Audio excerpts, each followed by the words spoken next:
Hello, BookTube. I'm Shawn of Shawn Breeze Books, and I'm here with a very special presentation.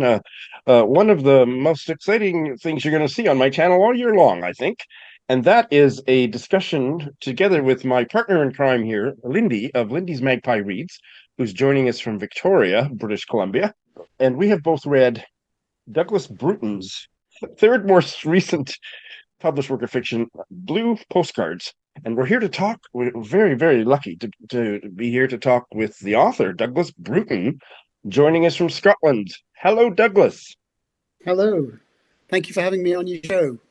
Oh, it's so great to have you back. This work of fiction is about many things, but I would say primarily it's about the color blue. And so this is the bluest shirt that I could pull out of my wardrobe.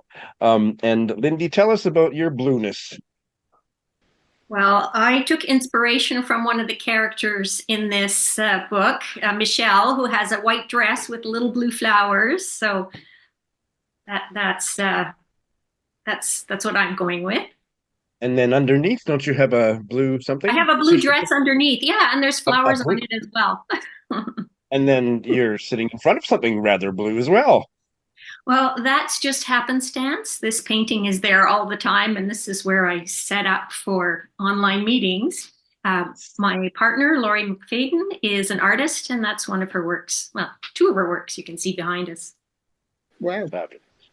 Fabulous. So we may have to get into a very aesthetic discussion about how much the orange in the one painting brings out the blue in the other. That's one of the many fascinating things that I read about and learned from Blue Postcards. This is a book that's not really that easy to spoil, but there are some things we're not probably going to get into because many a reader would consider them to be spoilery. If we change our mind later in the discussion, you, the viewer, will be amply warned that we're about to move into spoiler territory, and then you can make your own choices. But you won't be surprised by a spoiler. I guarantee it. And probably we're not even going to get into any spoilers. So, Douglas, give us the opening premise, or maybe you'd like to start with how you got the idea of it. You have talked about that on my channel before. Tell us about how this came into being and how the novel starts. Well, I quite often set myself absurd challenges or challenges that, when I say them out loud, sound rather ridiculous. I wanted to write about the color blue. I was also kind of obsessed at the time of writing it with what was going on in politics with Trump and with Boris Johnson in the UK, and the way politicians were lying. And these fascinated me, but also troubled me. And I'd also bumped into the artist Yves Klein. In fact, I'd written something else about a short story involving one of his works. And it seemed to me that he was also something of a liar, but a fantastic liar and self-promoter. So I wanted to write something about blue, but I was at the same time obsessing about lies. And I set myself this task to write an entire book in very short paragraphs that would fit reasonably easily onto a conventional postcard. And this kind of fitted with something that happens in the book, and that's that Yves Klein, for one of his first exhibitions in Paris, advertised the exhibition, promoted the exhibition through the publication of postcards. You can find these postcards, they're sort of collector's items. And so I kind of set myself the task of writing blue postcards. And I also added one other element to it, that I had to have blue in every single postcard. So every single paragraph has something blue in it, a reference to blue in it. And I had to try and do that in a way that it didn't irritate the reader and that sometimes you even notice it. And I also buried one paragraph that doesn't have a reference to blue in it at all. And it's not a significant paragraph necessarily, but it's the idea that the work of art shouldn't be perfect. It should have an imperfection because only God is perfect. That kind of idea. Well, I missed that one. Did you catch that one, Lindy? No, I did notice one where there's a mention that there's no mention of the word blue. Like that sentence is in there. That sentence, yeah, that sentence. Is that what you're referring to, Douglas, or was there one that was That's, completely yep, devoid? That's the one. Well, that was perfect. probably. That was perfect. Absolutely. Douglas, who is Yves Klein? So Yves Klein is an artist from the 50s and early 60s. He was kind of the first performance artist. He was very abstract. He was interested in the color. He was interested in the way colors, when they're in their pigment form, and then are translated onto the canvas, how they lose something. And so he worked with a chemist and developed a medium that could, when combined with the pigment and then was applied to the canvas, that none of the color was lost. And he particularly did this with the color blue, a very strong ultramarine blue, and he then patented that color, took a patent out on the color, and it's called IKB, International Klein Blue. But he did a lot more than that as an artist, and he's very interesting. He worked in photography and he worked in sculpture. I think he's a very, very important artist in the development of modern art. Lindy, he was already on your radar in a big way. Tell us about you and Yves Klein. I'm always attracted to books about art and artists, especially when it is somebody that I'm familiar with their work. So this was a particular excitement for me about this novel. I've seen Yves Klein's work in museums and pondered over the whole idea of monochrome canvases where it's all one color. And I've also seen his, what does he call them, anthropologies, something like that, where he had models covered in paint roll on the canvas. And I've seen the result. I've seen videos of that happening. But there are many things about Yves Klein that I didn't know, which I either found in the book or it made me, go onto the internet and find out more about Yves Klein. So more about his performance art in particular, I was quite interested in. There's a reliquary that he made and donated. So like that aspect, it was all very intriguing. This book it's like perfect for me as a reader because it's got the elements that draw me right in. I don't know if you guys are familiar with Nancy Pearl and her theory that there are 4 doorways into a novel for reading. And she calls the 4 doorways plot, character, setting or frame, and language. And for me, it's the last 3. So the language in here was just so intellectually stimulating. And I like a book that makes me think. I wondered, for example, why the paragraphs are all numbered in this book. So, that was one that got me off onto a whole tangent of Wittgenstein's writings, and I compared it to Maggie Nelson's book, Bluets, and Sarah Manguso has done that too. So all of this kind of philosophical stuff is just like catnip for me. But the characters too, and the setting, Paris. I love Paris. Anything set in Paris, I'm like, give it to me. So yeah, I don't know if you had watched any of the opening ceremonies set in Paris. So beautiful to see that city. I didn't watch all of it, but I did enjoy what I did see. Yeah. So, those are just examples of what I was immediately attracted to in this book and the kinds of things that I got out of it.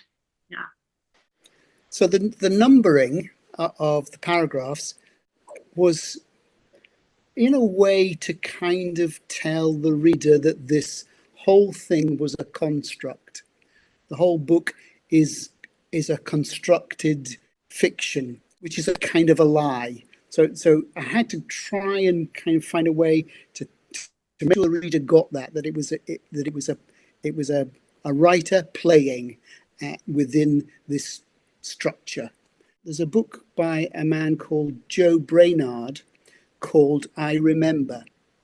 When it had gone to publication, news of the book flew ahead of it to France. And there's a writer in France called, or there was a writer in France called Georges Perec, and he heard about this book that was about to be published called I Remember. And it's a series of statements, and every statement starts the same. It's I remember, and then it's something from the news or from culture or from personal experience. And Joe Brainard has all these statements running throughout his book. I remember, and then a short statement, and then I remember, and then maybe a short paragraph. And Georges Perec thought this was a wonderful idea, so he did his own. And when he did his, he had numbered the paragraphs. Joe Brainard didn't number the paragraphs, but Georges Perec did. And I kind of quite like Georges Perec, and I think he's quite fun. And so I think I partly got it there. I partly got it from Wittgenstein's Tractatus because I'd studied when I was at university. So yeah, all of these kind of ideas just collided, and I suppose that's a woolly way of trying to explain why they're numbered. Very interesting. I want to pick up on something Lindy said, which was about the intellectual stimulation. I found it intellectually stimulating too. And I have a bit of an allergy to overly intellectual stuff in my fiction. But this was something very, very different. So my experience of reading this was very similar to my experience of reading your penultimate work of fiction, With or Without Angels. And there are a couple videos I'll link to in the show notes. Lindy and I had a discussion, sans the author, about this. And then Douglas was a mystery guest on my channel, and I'll link to both of those videos where he and I talked about that. And my experience of both of them, there is something compellingly meditative about the way that you write, so that the intellectual stuff, it's soothing, and it's like a blue feather being run down my cheek or something. It just really, it's an experience I had the same experience in both books. So it's a very unique thing to Douglas Bruton's writing and how I respond to it. Can't think of any other work of fiction that has done quite that same thing for me. So yeah, the intellectual stuff. I was Googling this and Googling that and watching this YouTube video. For people that are interested in Yves Klein or any of the other fascinating stuff in here, there's so much on the internet to augment what's here and to just kind of sink you even further down into it. And I did all that, and oh, what a trip. So I'm going to ask you a really strange question. Douglas, why are you like this? Why do you write like this? How do you do it? I have no idea. When I started this book, the idea was extraordinarily vague. I had no idea where it was going to go. I hadn't even finished my research on Yves Klein, so I didn't even know about how his life ended. I just kind of launched into the writing to find out where I was going, where the stories were going to go. Things quite often happen in writing that you as the writer don't necessarily, you're not necessarily in control of it. It kind of controls the thing that you're doing. And things happen in the way that when an artist is painting and an accidental movement of the brush may turn out to be something fantastic, something that they want to keep, even though it was an accident. And that, I think, happens a lot in writing or in my writing. So there's a character right at the very start of the book. And it's the character who sits on the steps in Montmartre, and he juggles these 3 cups under which there is a ball. And when I started the book and I wrote that, because it's right there in the very first paragraph, I thought I was simply creating a piece of texture, some French or Montmartre texture to the book. I did not realize he was significant. And the way he's significant is that I am that man. I am juggling three stories, and I do not tell you when I've shifted from one story to another. And you, the reader, have to keep your eye on the P. You have to keep your eye on where the story is to realize what I'm writing about. And so it's an instruction as it happens. That first paragraph is an instruction to the reader on how to approach this book. And I did not realize that until after it was written. That is so cool. I love that. Douglas, you've introduced Yves Klein to us. Tell us about the other two characters, or there's at least two other characters. Yeah. So the other main one I think of is Henri. And I decided that Henri was going to be a tailor. And that's all I had at the start. He was just going to be a tailor. And as I do when I'm sometimes writing these things, I went on the internet because I had an idea in my head. Not an inkling that it was true or anything, but I thought maybe there's a street in Paris called the Street of Tailors, and I could have my Henri in that street. And I found out a fascinating piece of information that there had been a Street of Tailors, and that it disappeared during the war, during the Second World War. And so that kind of got in my head, and it began to shape who Henri was. And it transpires that Henri is a surviving Jew, and he's a tailor, the only tailor left in this street that was once called the Rue des Taileurs, the Street of Tailors. And his connection then to Yves Klein is that he ends up being Yves Klein's tailor. I had no idea what his story was. His story just grew. And the third character, I suppose, is the narrator. And I don't think he's me, but I think he's me being playful. And he meets a young woman called Michelle. And Michelle sells him a blue postcard.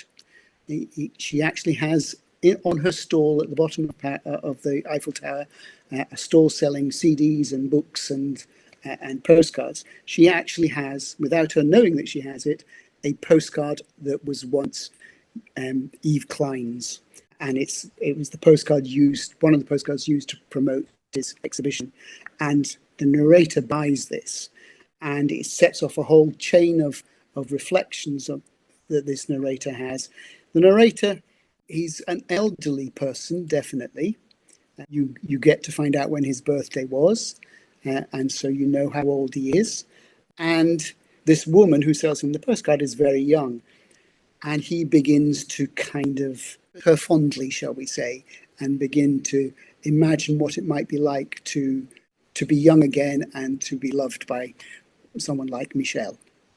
I really like the way that the two men characters that are in the same timeline, Henri and Yves Klein, are like about the same age, and they have their own life trajectories that we only see kind of glimpse for a short period of time, and they do intersect.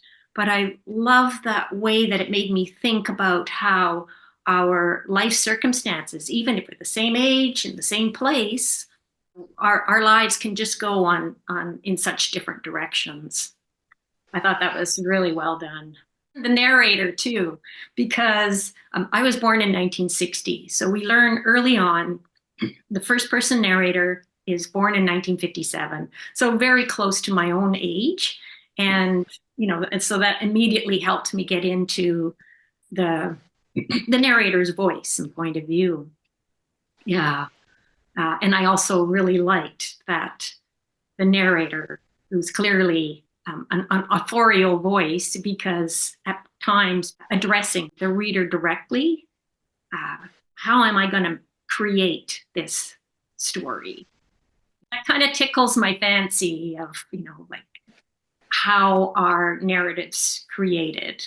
I kind of like being able to go back and forth between reading what's on the page and thinking about how it was crafted to be on the page. not just how am I going to write this, but was what I just told you actually true? Yeah. Oh yeah, truth and lies, truth and lies. That's, all through it too. I had never heard of blue lies before. I didn't realize No. that that was a thing. So Douglas, tell us what are blue lies? Blue lies are lies that are told for the good of the community. So I kind of think, in a kind of easy way to understand it, that Father Christmas is a blue lie. That there's so much good involved in believing in Father Christmas or promoting the idea of Father Christmas. So that might be a blue lie. But just as an aside, and this is a complete piece of matter.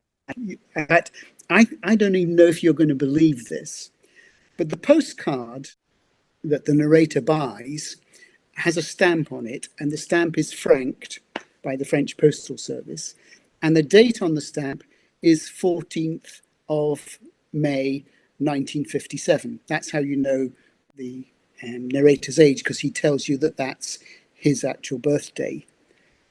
That is my actual birthday, and it is on that postcard. You can go online and you can find that actual postcard, and it shows you both sides, and it's franked 14th of May 1957. And when I read that, you could pick me up off the floor. That was just amazing. And it looks like I'm just being clever and playful, but actually that's a fact. Truth being stranger than fiction. Yeah, I love it. I Absolutely. worked at the post office for 6 years. So that whole idea of Yves Klein making his own stamp and convincing someone at the post office to frank it, that was lovely. Loved it. Yeah. So Douglas, I can't wait another moment. I have to get into this.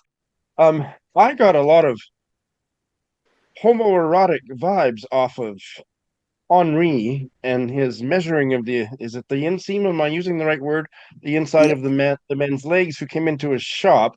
Am I just being a typical gay person and making everything gay, then I'm seeing gay where it's not there? Can you talk about that for a moment, please? Sure. Um, so when I was writing it, I didn't know what I was writing. I didn't know why Henri was doing that. And I think I was probably writing to the kind of stereotypical joke that you get about tailors running their hands up their inside legs of gentlemen. And yeah, I think maybe there was a part of me thought he might be gay. But then something happened, and later in the book, you find out why he's really doing that and the significance of that. And it is not that he's gay at all. It is something much more profound and much more meaningful. And it took me by complete surprise when it happened in the run, when you found out why he was really doing that. And I would so love to tell you, but that would be the most enormous spoiler. And so instead, when I tell that anecdote to people, I say, you have to buy the book and read it to find out, because it is such a big revelation when you find out. And it's so important to who he is. And yeah, and it's very moving, I think. Absolutely. And I'm not going to push back is not the right verb here, but I want to comment on how capacious your fiction is, so that there's room for the reader to kind of step in and move around and make their own interpretation. So I would say that yes, that dramatic revelation later in the book, it doesn't preclude the fact that he might also be gay. So they No, both not could at be all. true. Both could be true. Yeah, Uh, absolutely. and then and then I want to segue into the way that you include eroticism or sexuality in your fictional narratives. I'm remembering With or Without Angels, and you do a similar kind of, you have a similar kind of, uh, what would I call it?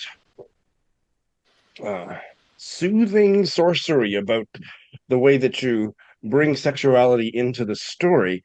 It's so nuanced and subtle and powerful because of that. And that's what I was reacting to, that there was a transformation every time Henri would measure and it was usually Yves Klein, but I think there was other men earlier in the story. You don't talk about any kind of physical arousal or nothing like that, but that he starts to glow and for a page or two. And I just that was all just, if I can borrow Lindy's phrase, that was all like catnip for me. So I don't know if you have anything to say about the way that you incorporate desire into in such a subtle and nuanced way into your writing. I don't think I do it deliberately. I don't think I do it even consciously. I think I'm playing in all my writing so far that you've talked about. I think I'm playing and I'm entertaining myself primarily, and hopefully I'm entertaining the reader along the way. But yeah, I'm kind of playing with ideas and playing with characters, and at the same time, not sure who they are, what they are, where they're going, what's true, what's not true. I think in these two books, With or Without Angels and Blue Postcards, I think that's really true. That I'm not sure what's true, and that I'm having fun, even when it's serious. I have a question about the cover. What can you tell us about the cover of this book? I love it. So the cover, I'm not party to the design of the cover. It was presented to me, this is the cover. It's supposed to represent Yves Klein standing in front of one of his own paintings. I think the blue pieces are like the tailor's cutout pattern for the suit that he makes for Yves Klein. I think that's why there's a kind of yellow tape measure and a pair of scissors in one corner. And I think it's about whether we're in the painting or we're not in the painting, or we're with Yves Klein or we're with Henri. I think it's quite a cute cover. And the other thing that I noticed is that it's bordered in orange, and there's a really compelling section of the story about Yves Klein doing one of his monochrome paintings in orange, and then it gets in a certain later scene, it's juxtaposed against the blue, and it brings the blue out more. And I saw all that in this cover, and I don't usually notice those things. That's Lindy's department, but Yeah. Yeah. And at the same time, there's a reference to Michel's eyes, and they are blue, but they've got tiny little flecks of gold or orange or honeycomb in them, and that kind of make the eyes kind of flame a little bit. Kind of the complementary colors do something to the intensity of each of the colors. They heighten it. Yeah. I think being familiar with Goethe's work, Theory of Color, I think that's what it's called. It adds a kind of a depth when I'm reading a book like this. And I'd also read Gaston Blanchard's Theory of Space. And, so seeing those things come up in the novel, oh, I love it so much. let's get a little political again just for a moment. Yves Klein was fascinating. He was a completely new to me. I had never heard of him. I didn't know anything about his art. I'd never seen any of his art, I don't think.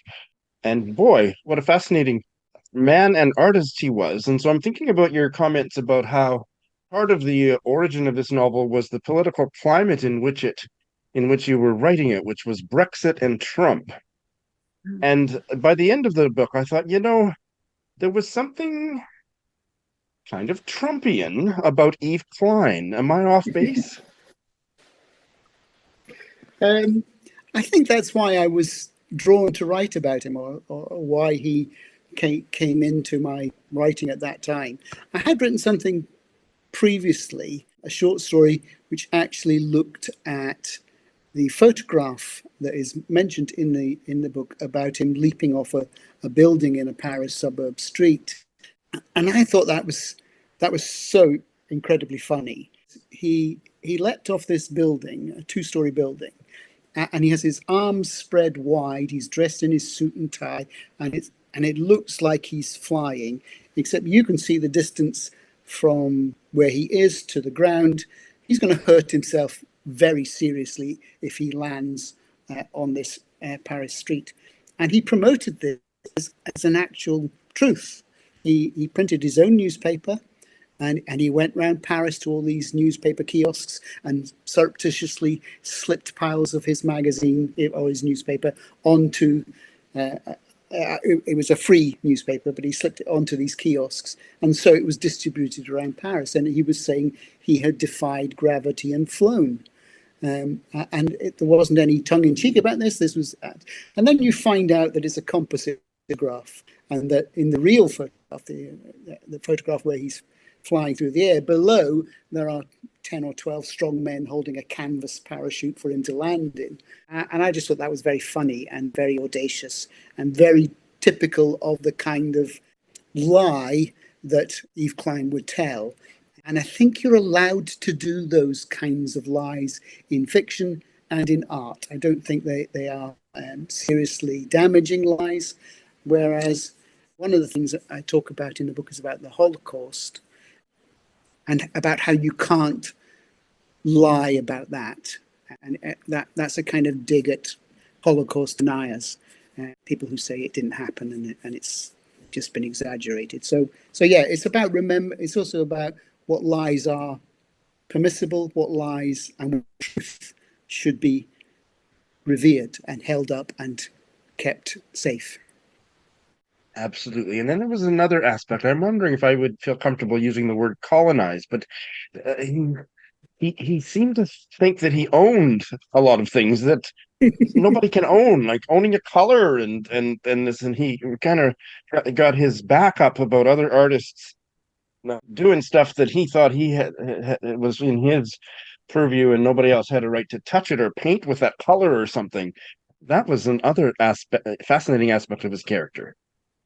Yeah, I mean, almost his first artwork is he looks up at the sky in Nice and it's perfect blue, and he points to it, and then with his index finger he signs his name to the sky as if he owned the sky as his artwork. Yes, fascinating character, definitely. So that is our discussion and interview about Blue Postcards. Douglas, you have had very recently another novel come out, Hope Never Knew Horizon. So I'd like you to tell us about that. And then you have another one coming out in February. So please tell us about that one as well. So Hope Never Knew Horizon, during the kind of deepest, darkest days of lockdown, where there was a great deal of negativity and despair, and looking into the future was a kind of bleak view. I kind of woke up one morning with the idea that I wanted to write something with hope in it. It was as woolly as that. I had no idea what that meant.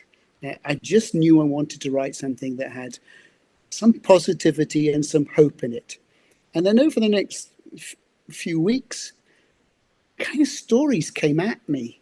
I would find them on the internet, or I'd see something on the TV. So this book has these stories. There are three threads that interweave in and out of each other. One is the story of the blue whale skeleton that hangs in the British Museum. It's all about the whole journey from the dying of the whale right up to present day, where they took the whale skeleton down, cleaned it, renovated it, and rehung it, and they gave it a name. So before it had been called the Wexford whale, and now it's called Hope. And I think that's the idea that in the future, scientists hope that there will still be blue whales swimming in the ocean. The second thread was to do with Emily Dickinson. And I kind of came to that through the poem Hope is a Thing with Feathers. But actually, I got a lot more when I looked into it. And it's a story about the letters that she wrote to her sister-in-law, and before she was a sister-in-law and after she was a sister-in-law. And it's about the kind of hope she had that one day she would be a published poet. And that did not happen until after her demise. So after she died, within a year or two after she died, her first book of poems was published. The third thread, when I was 20, so I wasn't the kind of person who went to art galleries. And so when I was 20, I was in a gallery, probably the second gallery I'd ever been in my entire life. And I was in the Tate Gallery. There was only one Tate Gallery at that time in London. And I was in the Tate Gallery and I stood in front of this painting. Out of all the paintings in the gallery, this one kind of held me for about 20 minutes. I just stood looking at it and was lost in it. And it's a painting called Hope by George Frederick Watts. It's probably the first symbolist painting, and it just fascinated me. And so when I was thinking about what was going to be my third thread in this story, I wondered who the model was. I thought, you must know who the model was. We mustn't be able to find out. And what I found out was this story of the woman who became the model for Hope, and it was just fascinating, and it was so much fun to play with. And it's the book's been reviewed by the Glasgow Herald recently, and the tagline is a book that glows with positivity. So I think that's just perfect for what it is. The other novel, the one that's coming out in February, is called Woman in Blue. I know it's a return to blue. People might just say I'm obsessed with blue. I don't know. It came out of a real experience. My wife took me to an exhibition in Amsterdam. It was the big Vermeer exhibition where 26 Vermeers all gathered in the one place at the Rijksmuseum. And I went to see it, and I love Vermeer. I think he's amazing. And yeah, I was just like a kid in a sweetie shop walking around looking at these paintings. And I got to the end of the exhibition. My wife and I had gone around separately, and I met up with my wife. And I said, come and see this, my favourite. And I took her to my favourite. I said, look, isn't it just beautiful? And she said, well, of course it's your favourite. It's his sexiest. And I looked at it and thought, where's the sex? There's no sex in that picture. I couldn't see any sex in it. It's a woman reading a letter. It's called Woman in Blue Reading a Letter. And that's all she's doing in the painting. About 2 days after I came back from Amsterdam, I woke up in the middle of the night, 2 o'clock in the morning, and the woman in the painting was talking to me. And I thought, oh, that's a great idea for a book. And so I thought, I'll get up in the morning and I'll make some notes on that, because that sounds like that'd be a good idea. And I thought, no, you'll forget you've even woken up when you wake up in the morning. Do it now. So I put the light on beside the bed, got my notebook out, and I made 3 pages of notes. I put the light off, went back to, well, tried to go back to sleep, but she started talking to me again, this woman in the painting. And I had to put the light on again and make more notes. After 4 times putting the light on, I had 12 pages of notes. And I thought, this is brilliant. This is a brilliant idea. But of course, every idea is at 2 o'clock, 3 o'clock in the morning. So I had to wait till I got up the next morning and read the notes in the cold light of day. And it was a fabulous idea. And so one day I just sat down and wrote it, and it will be coming out in February. And it's a dialogue between a man in Amsterdam, present day, and this woman in the painting who was the model for Vermeer and is now captured for everyone to see in this wonderful painting. Well, I'm actually almost literally holding the bottom of my chair so I don't start levitating. I'm getting so invigorated and stimulated by all this talk of all these wonderful narratives that you're spinning and bringing into the world, Douglas. Might we entice you to come back and talk about more of your books in due course? Absolutely, I would love to come back and talk. As you can tell, I can talk, and I just love talking, so that's not a problem at all. I would love it. Well, we really look forward to that. Thank you so much. And Lindy, do you have anything to say in closing? Just want to say thank you, Douglas, for joining us. It's been great talking to you, listening to you. Absolutely.